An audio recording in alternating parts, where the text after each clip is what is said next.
ఎవరైనా సచ్చరితకు సంబంధించి కార్యక్రమం చేస్తున్నారంటే, సచ్చరిత పారాయణ జరుగుతుందంటే ఒక తెలియనటువంటి బలహీనత నాలో ఉంటుంది.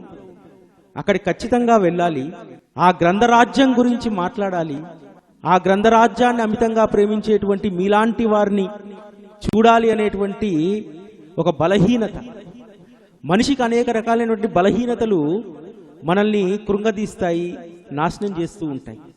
కానీ మన బలహీనత బాబా అయినప్పుడు, మన బలహీనత శ్రీ సాయి సచ్చరిత అయినప్పుడు నిజంగా అంతకు మించినటువంటి అదృష్టం లేదు. సాధారణంగా మన అందరము కూడా మొదటిసారి సచ్చరిత ఎందుకోసం పడతాం? ఎవరో చెప్తారు, ఇంట్లో ఆరోగ్యం బాగలేకపోతేనో, పరిస్థితులు బాగలేకపోతేనో, కొడుకుకు పెళ్లి కావాలనో, బిడ్డకు బిడ్డలు కావాలనో, ఈ లక్ష్యంతో మనం శ్రీ సాయి సచ్చరితను ఆశ్రయిస్తాం. ఆశ్రయించిన తర్వాత ఒక్కసారి ఎవరైతే ఆ తల్లిని ఆశ్రయిస్తారో, ఎందుకంటే నా భావనలో బాబా మనకు తండ్రి అయితే మనల్ని ఓదార్చేటువంటి తల్లి శ్రీ సాయి సచ్చరిత. దుఃఖం వస్తే ఈరోజు తల్లి కడుపులో తలబెట్టి ఏడవడానికి చాలా ఈగోస్ అడ్డొస్తాయి. కానీ దుఃఖం వచ్చినప్పుడు ఒక్కసారి శ్రీ సాయి సచ్చరిత తెరిచి ఆ తల్లి ఒడిలో ఒక్కసారి తలవాలిస్తే ఎంతగా మనల్ని ఓదార్చాలనో ఆ తల్లి మనంతగా ఓదారుస్తుంది. తల్లి లాలన అందులో ఉంటుంది. అంతేకాదు, సచ్చరిత యొక్క గొప్పతనం ఏమిటంటే, ఈరోజు మనము ఏ సమస్యతో అయితే ఉన్నామో, ఏ బాధ అయితే మనలో ఉందో, దానికి సరైనటువంటి పరిష్కారం ఆ రోజు సచ్చరిత తెలవగానే అందులో మనకు సుస్పష్టంగా మనకు తెలియజేయబడుతుంది. అంతా మన జీవితాలకు కనెక్ట్ అయినటువంటిది. ఈరోజు వచ్చిన తర్వాత చాలా కొద్ది మందితో నేను మాట్లాడాను. ఆ కొద్ది మందితో మాట్లాడినప్పుడు సచ్చరిత తమ జీవితాల్లోకి వచ్చిన తర్వాత తమ జీవితాలు ఎలా మారాయి అనడానికి ఇక్కడ కూర్చున్నటువంటి వాళ్ళందరూ కూడా ప్రత్యక్ష సాక్షులు. జీవితాలు మారినటువంటి వాళ్ళు ఎవరైనా ఉన్నారా సచ్చరితను ఆశ్రయించిన తర్వాత? ఎందుకంటే సచ్చరిత ఇచ్చేటువంటి మనకు ఆ ఆదరణ, ఒక్క మన కోరికలను మాత్రమే సచ్చరిత తీర్చదు. మనలో ఒక గొప్ప సంస్కారాన్ని సచ్చరిత అలవరుస్తుంది. ఈరోజు ఇంతమంది మీరు ఇక్కడ కూర్చున్నారంటే దాని వెనకాల ఉన్నటువంటి సంస్కారం శ్రీ సాయి సచ్చరిత. ఈరోజు సచ్చరిత మనందరం పారాయణ చేస్తాం. పారాయణ చేసినటువంటి వాళ్ళ యొక్క కోరికలన్నీ తీరుతాయి కదా. ఈరోజు ఇక్కడ పెట్టినటువంటి ఈ సచ్చరిత యొక్క గ్రంథం యొక్క మహిమ ఏమిటో తెలుసా మీకు? ఎందుకు మనం అడిగినటువంటి కోరికలను, మన యొక్క సమస్యలను అంత త్వరగా సచ్చరిత ఎందుకు తీరుస్తుంది? మీరు సచ్చరితలో ఒక కథ చదువుతారు కదా. ఔరంగాబాద్కర్ భార్య గంగూబాయి బిడ్డలు కావాలని చెప్పి బాబా దగ్గరికి వస్తుంది. అంతకంటే ముందు వాళ్ళ కులదైవమైనటువంటి రేణుకా ఎల్లమ్మ తల్లి మహూర్గఢ్లో సేవ చేస్తుంది. ఇంటి పక్కనే రామాలయం ఉంటుంది. రాముడికి కొన్ని సంవత్సరాల పాటు సేవ చేస్తుంది. అక్కల్కోట మహారాజ్ దగ్గరికి వెళ్తుంది. కానీ దాసుగన్ మహారాజ్ గారు సోలాపూర్లో కథ చెప్పడానికి వస్తే బాబా యొక్క ఒక్క లీలను వారేం చెప్పారంటే, అనేక మంది గొడ్రాళ్లకు సంతానాన్ని అనుగ్రహించారు శ్రీ సాయి బాబా అని చెప్తారు. ఆ ఒక్క మాటను పట్టుకొని తన సవితి కొడుకుని తీసుకొని షిరిడీ వరకు వెళ్తుంది. వెళ్ళి బాబాతో మాట్లాడడానికి నెల రోజులు ఎదురు చూస్తుంది. చూసి బాబా యొక్క హామీ పొందిన తర్వాత, పిల్లలు పుడతారనేటువంటి అనుగ్రహాన్ని వారి నోటి నుండి పొందిన తర్వాత సోలాపూర్ వస్తుంది. సంవత్సరం తిరిగేలోపు 12 బిడ్డ పుడతాడు. దీని అర్థం ఏమిటి? ఎక్కడ ఎంత గొప్ప మహిమ చూడండి. అక్కడ దాగి ఉంది ఏమిటి? అనేక మంది దగ్గర సేవ చేసింది. రాముడికి చేసింది, రేణుకా ఎల్లమ్మకి చేసింది, అక్కల్కోట మహారాజుకి చేసింది, మాణిక్ ప్రభుకి చేసింది. కానీ ఈసారి అత్యంత విశ్వాసంతో షిరిడీకి వెళ్ళింది. ఎలా వచ్చింది అది? దాస్గన్ మహారాజ్ గారు చెప్పినటువంటి ఆ కీర్తనలో ఒక్క లీలను పట్టుకొని వెళ్తుంది. ఈరోజు మనం కూడా తలకిందులైనటువంటి మన జీవితాలను సరిగ్గా చేస్తారని చెప్పి ఆ విశ్వాసంతో శ్రీ సాయి సచ్చరితను పట్టుకున్నాం. తలకిందులుగా ఉన్నటువంటి అనేక మంది జీవితాలు ఈరోజు సరే అయ్యా లేవా? కాబట్టి సచ్చరితకు ఉన్నటువంటి మహిమ అలాంటిది. అంతేకాదు శ్రీ సాయి సచ్చరిత కేవలం అందులో ఉన్నటువంటి అక్షరాలు కావు, అది కేవలం లీలల సమూహంతో కూడినటువంటి పుస్తకం కాదు, అది మన జీవితం. ప్రతి ఒక్కరి జీవితం అందులో చాలా స్పష్టంగా మనకు కనిపిస్తూ ఉంటుంది. అంత అద్భుతమైనటువంటిది. అంతేకాదు బాబా స్వయంగా రాసుకున్నటువంటి కథ. నాలాంటి వారో మీలాంటి వారో ఇంకొకరో వారి లీలలకు ప్రభావితులై వారి గొప్పతనాన్ని, ఎందుకంటే మనం ఒక లీలకు ప్రభావితమైనాం అనుకోండి, మనకు ఒక కోరిక నెరవేరిందనుకోండి, మనము బాబా గురించి ఎంత ఎక్కువగా చెప్తామంటే అంత ఎక్కువగా చెప్తాం. సచ్చరితలో బాబా గురించి ఎక్కువగా చెప్పబడలేదు, బాబా భక్తుల గురించి ఎక్కువగా చెప్పబడింది. ఒక రకంగా చెప్పాలంటే బాబా అంటారు, నా కథను నేనే రాసుకుంటా అని. కాదు, శ్రీ సాయి సచ్చరితలో తన భక్తుల యొక్క గొప్పతనాన్ని వారు రాయించారు. దాము అన్న కథ చదువుతాం కదా, దాము అన్న కథలో బాబా గొప్పతనమా, దాము అన్న విజ్ఞత గొప్పతనమా? ఒకసారి ఆలోచించండి, భక్తుల కోణం నుంచి ఆలోచిద్దాం. బాబా చెప్పాడు, వద్దు దాము నష్టపోతావు అని చెప్పాడు. కానీ లౌకికంగా ఉన్నటువంటి మిత్రులు ఏం చెప్తున్నారు, అరే పిచ్చివాడా, నువ్వు వ్యాపారంలో నిష్ణాతుడివి, ఆ ఫకీర్కి ఏం తెలుసు వ్యాపారం గురించి, డబ్బు తీసుకురా అంటున్నారు. కానీ బాబా మాటకు కట్టుబడి, బాబా ఆజ్ఞ కట్టుబడి వెళ్ళాడా? వెళ్ళలేదే. ఇక్కడ ఎవరి గొప్పతనాన్ని బాబా చెప్పారు? నా భక్తుడు ఇంత గొప్పవాడు, నా భక్తుడు నా ఆజ్ఞ మీరడు అని చెప్పి అంత అద్భుతమైనటువంటి ఈరోజు ఇంకొక సౌభాగ్యం లేదు. చాలా మంది మన లౌకికంగా సంపద కావాలనుకుంటాం, చాలా మంది కావాలనుకుంటాం. కానీ ఇది రెండు వచ్చిన తర్వాత ఒకటి పోతుంది. ఏం పోతుంది? ఆత్మశాంతి పోతుంది, తృప్తి పోతుంది. బాబా ద్వారా మనం ఖచ్చితంగా ఈ రెండు పొందుతాం. ఒకటి సంపదను పొందుతాము, రెండవది స్టేటస్ కూడా పొందుతాం. ఈరోజు జగన్మోహన్ రెడ్డి గారు పెద్ద కాంట్రాక్టర్ కావచ్చు, కానీ ఇక్కడ ఉన్నటువంటి వాళ్ళందరూ ఏ స్టేటస్ తోటి పిలుస్తారు? బాబా భక్తుడు 12 సంవత్సరాలుగా అద్భుతంగా సాయి సచ్చరిత పారాయణ చేయిస్తున్నారు. ఇది కదా స్టేటస్ సమాజంలో మనకు కావలసినటువంటిది. ఆ స్టేటస్ 100 మంది కాంట్రాక్టర్లు ఉంటారు, అదంతా వేరు. కానీ వాళ్ళందరిలో కంటే కూడా ఒక ప్రత్యేకమైనటువంటి స్థానాన్ని బాబా మనకిస్తారు. అదే మనకిచ్చినటువంటి గౌరవం ఏమిటో తెలుసా? ఫలానా తల్లి సాయి బాబా భక్తురాలట. ఇది డబ్బులు పెడితే కొనుక్కుంటే వచ్చినటువంటిది కాదు, పదవిది మన సామర్థ్యంతో వచ్చినటువంటిది కాదు. మనము బాబాను ఆశ్రయించడం వల్ల మనకు దక్కినటువంటి సౌభాగ్యం, ఇదే అసలైనటువంటి సౌభాగ్యం. ఈరోజు ఇల్లుంటుంది, రేపు కష్టం వస్తే నష్టం వస్తే ఇల్లు పోతుంది, కానీ బాబా పోడు. బాబా మనతో ఉండి మరో ఇల్లునిస్తాడు తప్ప బాబా మన జీవితంలోంచి పోడు. ఇది అసలైనటువంటి సౌభాగ్యం మనకు. దీన్ని గుర్తుపెట్టుకోవాలి. ఇది గుర్తుపెట్టుకున్నటువంటి వాళ్ళ అదృష్టవంతులు. ఈరోజు బాబా తన కథను తానే రాయించుకొని మనందరికీ ఒక వరప్రసాదాన్ని అనుగ్రహించారు. ఈరోజు ఇంకొకటి, ఈరోజు మీరు పారాయణ చేస్తున్నటువంటి ఈ గ్రంథము పత్తినారాయణరావు గారు అనువదించారు కదా. మరాఠా సచ్చరిత ఫస్ట్ టైం అనువదించింది ఇంగ్లీష్లో కూడా ఎందుకు అనువదించారు? ఒక కోర్టు కేసు నిమిత్తము బాబా ఏ మతానికి సంబంధించినటువంటి వారు కాదని చెప్పి వాదించడానికి గుణాజీ అనేటువంటి ఒక వకీల్ చేత దాన్ని ట్రాన్స్లేట్ చేయించారు. అది చదివినటువంటి పత్తినారాయణరావు గారు తెలుగులో ఈ గ్రంథాన్ని అనువదించాలనుకున్నారు. ఈరోజు ప్రపంచంలో బాబా సాయి సచ్చరితలు దాదాపు 14 నుంచి 15 భాషల్లో అనువదించబడ్డాయి. వాటి సంగతి నాకు తెలియదు, కానీ ఇది ఎంత శక్తివంతమైనటువంటి గ్రంథమో తెలుసా? మీకు ఆల్రెడీ అవగాహన అయి ఉండాలి కదా. ఒక్కసారి పారాయణ చేయగానే కష్టం దూరం అయిపోద్ది, ఒక్కసారి పారాయణ చేయగానే మన కోరిక తీరుతుంది. ఏమిటి సాయి సచ్చరితలో ఉన్నటువంటి మహిమ? దానికోసము పత్తినారాయణరావు గారు పరితపించారమ్మా.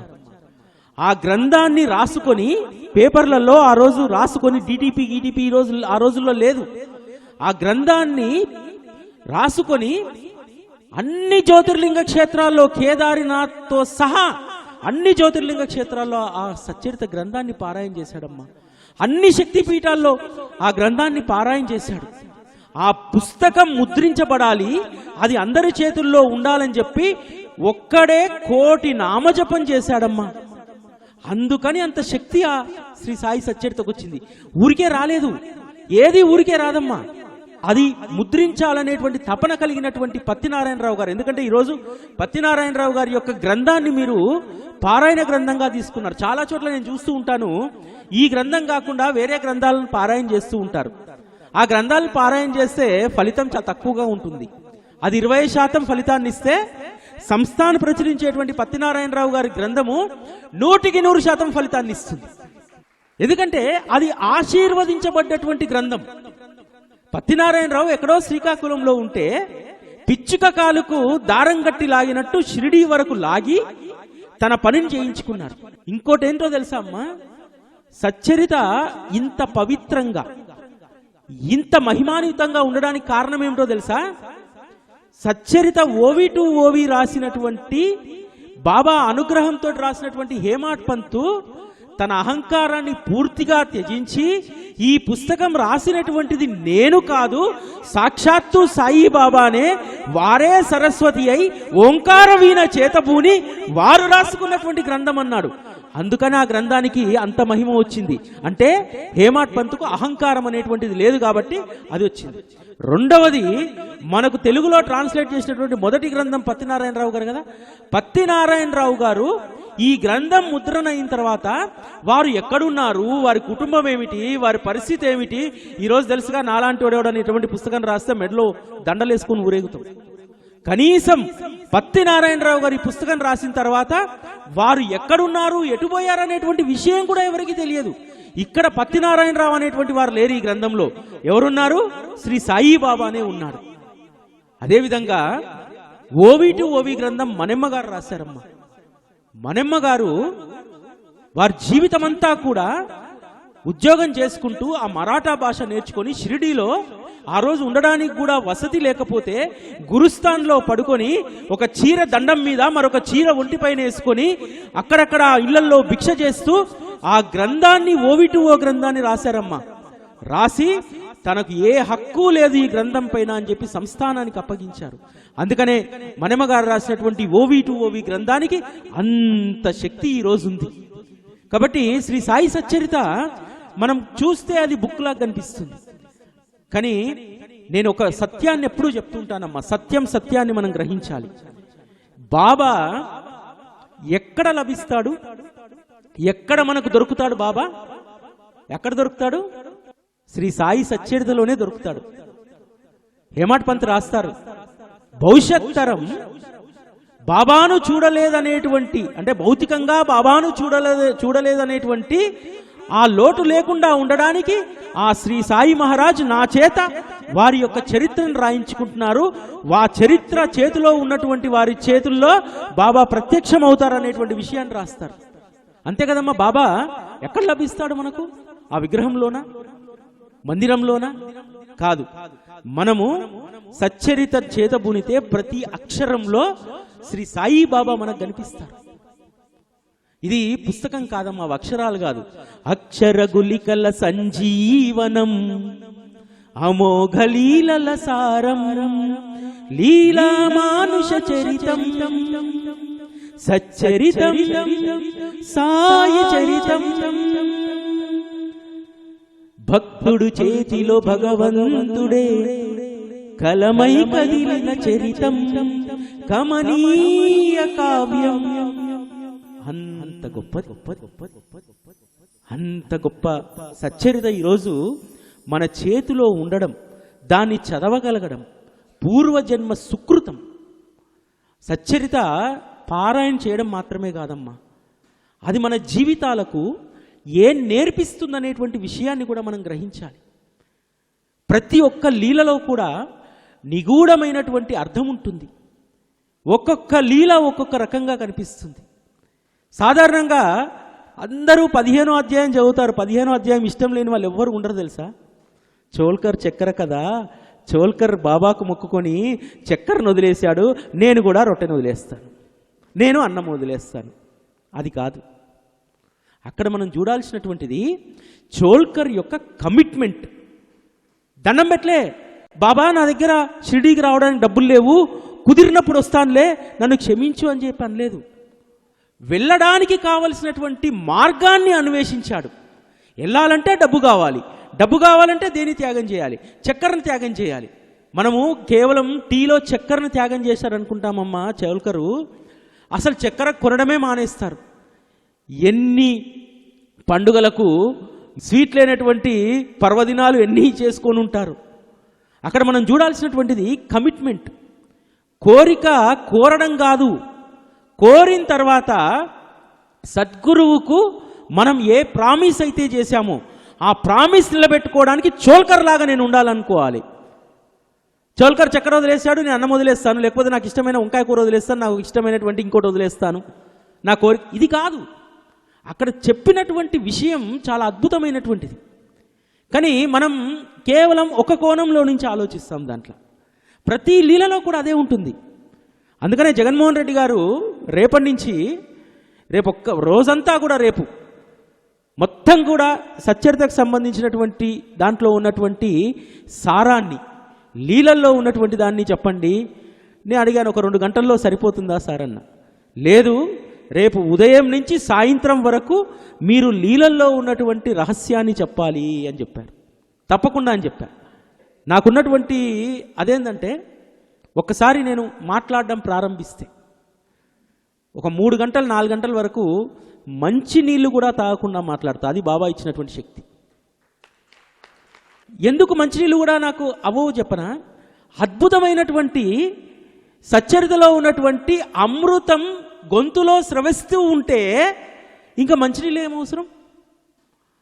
అద్భుతమైనటువంటి సచ్చరిత రసాస్వాదన జరుగుతూ ఉంటే ఆకలి ఎందుకు అవుతుంది?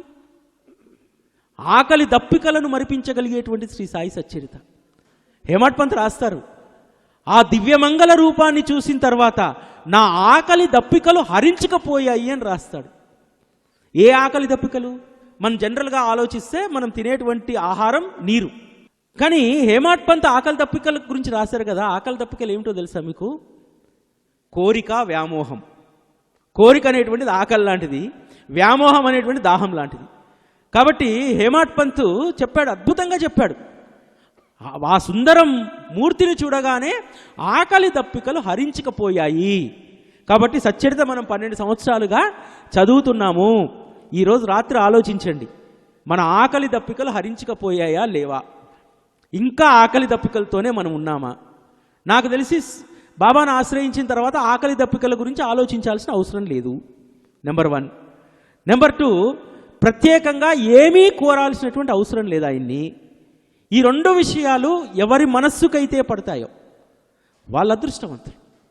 బాబాను పరిపూర్ణంగా అర్థం చేసుకున్నట్టే మీ అందరూ కూడా ఈ స్థాయికి మనం రావాలి.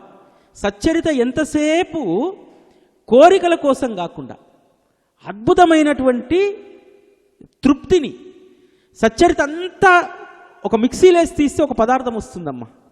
ఆ పదార్థం పేరే తృప్తి. భగవంతుడు ఉన్నటువంటి స్థితిలో ఆనందంగా ఉండండి అని చెప్పి సచ్చరిత చెప్తుంది. లేదు, నేను ఈ స్థితిలో చాలా దుఃఖంగా ఉన్నాను. ఒక రకంగా చెప్పాలంటే మా బాబాను ఆశ్రయించిన తర్వాత 2వ స్థితి అనేటువంటిది ఉండదు, ఒకే స్థితి ఉంటుంది, ఆత్మతృప్తితో జీవించడం. అటువంటి ఆత్మతృప్తితో జీవించేటువంటి గొప్ప నేచర్ మనకు శ్రీ సాయి సచ్చరిత నేర్పుతుంది. సచ్చరిత మన చేతికి వచ్చిందంటే మనం ఎంత అదృష్టవంతులో మనకే తెలియదు. కొన్ని సందర్భాల్లో మన అదృష్టాన్ని మనమే గుర్తించం. అది తెలుసుకుంటే నేను ఇంత అదృష్టవంతురాలనా, నేను ఇంత అదృష్టవంతున్నా అనేటువంటిది ఖచ్చితంగా అవగాహనకు వస్తుంది. అటువంటి అవగాహన రావాలి. అటువంటి అవగాహన రావాలన్నప్పుడు బాబా చెప్తాడు, దేన్ని ఆశ్రయించమని చెప్తాడు? సత్సంగాన్ని ఆశ్రయించు అని చెప్తారు. సత్సంగంలో సత్విషయాలు, భగవంతుడి యొక్క సత్యం బోధించబడుతుంది సత్సంగాల్లో. కాబట్టి ఈ పారాయణ నుంచి నెక్స్ట్ స్టెప్ ఏంటంటే, ఇంతకుముందు వచ్చేసరికి ఒక తల్లి చక్కగా పారాయణ చేస్తూ ఉంది. ఆ పారాయణ నుంచి మీరు గనక సత్సంగం వైపు రాగలిగితే, నాకు తెలిసి నాకు ఒక నమ్మకం ఉంది, వచ్చే సంవత్సరం ఇక్కడ పారాయణ చేసేటువంటి వాళ్ళు కేవలం శ్రవణం మాత్రం కాకుండా ఖచ్చితంగా ఒక్కొక్కరు ఒక్కొక్క అధ్యాయం పైన మీరు విశ్లేషణ చేసేటువంటి స్థాయికి రావాలి. స్థాయి మారాలమ్మా. ఉద్యోగం చేస్తాము, క్లర్క్గా చేరినటువంటి వాళ్ళం చివరిదాకా క్లర్క్గా ఉండాలనుకుంటామా? స్కూల్లో చేరుతాము, ఎల్కేజీలో చేరినటువంటి వాళ్ళం ఎల్కేజీలో ఉండాలనుకుంటామా? ఇంకా ఎక్కాలని పైకి వెళ్ళాలనుకుంటాం కదా. సచ్చరిత కూడా అంతే, ముందుకు వెళ్తూ ఉండాలి. ముందుకు వెళ్ళినప్పుడు అది తప్ప ఒప్ప అభిప్రాయం సరైందా కాదా అని కాదు. ఫస్ట్ నువ్వు మొదటి అధ్యాయంలో మొదటి లీల చదివినప్పుడు నీకు ఏమనిపించిందో దాని భావం ఏమిటో నువ్వు చెప్పగలగాలి. అట్లని చెప్పి ఒక్క లీల పైన అందరి భావన ఒకటే ఉండదమ్మా. ఇక్కడ బాబా చేసినటువంటి పెద్ద చమత్కారం ఏంటంటే, ఇప్పుడు నేను మొదటి లీల చదివినప్పుడు ఒక అభిప్రాయం ఉంటుంది, నాకు దాని పట్ల ఒక అవగాహన ఉంటుంది.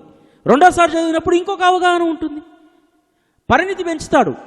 అట్లని చెప్పి ఫస్ట్ వచ్చింది తప్ప కాదు, ఫస్ట్ వచ్చింది కూడా రైటే. నీ యొక్క పరిణితి పెరిగినప్పుడు ఇంకా కొంచెం లోతుల్లోకి తీసుకెళ్తాడు.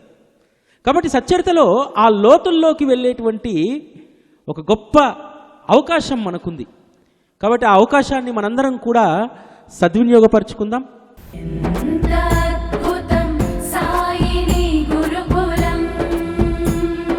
శిక్షణే తప్ప శిక్షలు లేని శరణాగతి సౌదం.